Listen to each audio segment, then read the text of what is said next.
doing?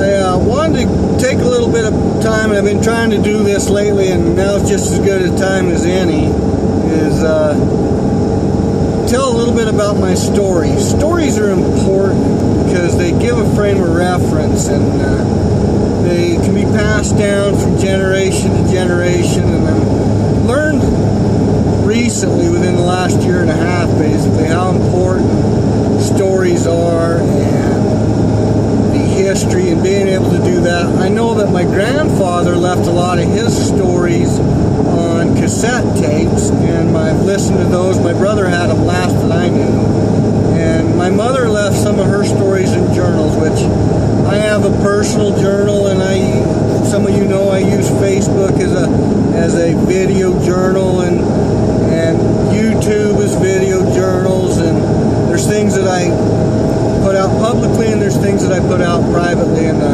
some of it one-on-one with you, and some of it just in writing to myself. So part of my story, in telling my story, is basically, I could start at the beginning where I was born, but we're not. We're going to do a short version.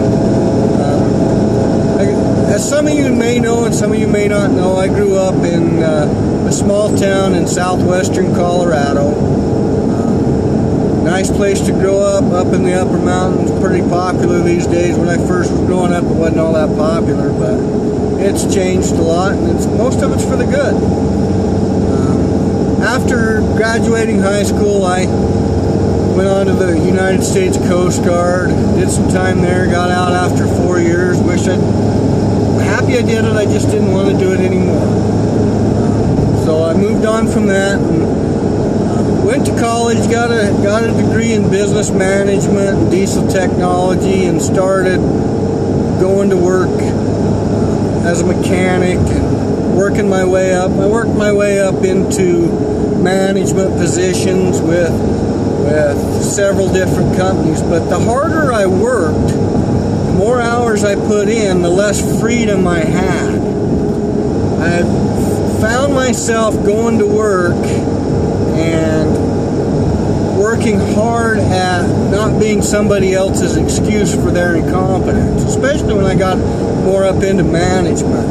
And I became more and more as a slave, is what I call it. I was more and more of my time was being eaten up. I was working hard, and hard work really wasn't getting me anywhere. So in 2006, when the Great Recession hit, after spending a good amount of time with one company as their equipment manager, I got laid off. The company ended up folding.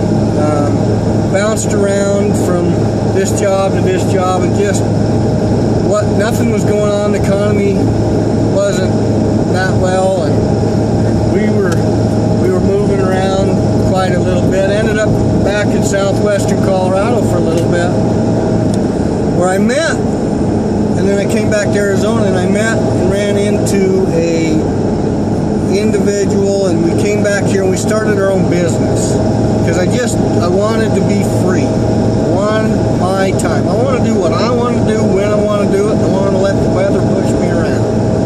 I want to wear my flip-flops, and I want to wear my shorts to work. And if I want to wear this driving down the road, I can. Whoever I want to be. I want to do what I want to do. In order to do that freedom, I needed a financial stream. So we started our own business. I got back into business for myself. I'd done it before, and we started a business, and we started working that. Sure enough, we're working hard. That's even harder than working for somebody else. There's more hours, and it's constant. The business is growing, but I was still tied down and still strapped to the business, and I still am a little bit. We haven't fully broke out from that.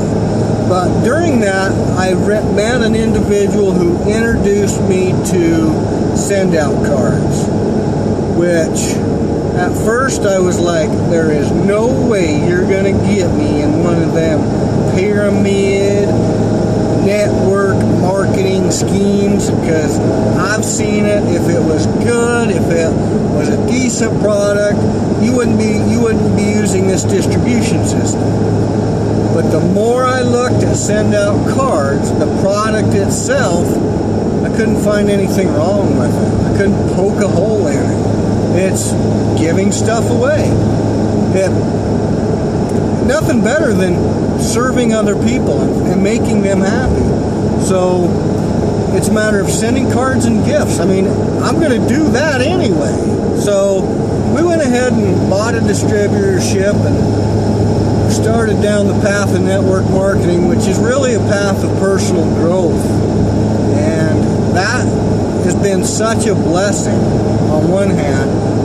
How much better of a person I have become, and how more knowledgeable I've become, and how more blessed I am just from learning. Jim Rohn says it this way: hard work will make you a living. Hard work at your job will make you a living.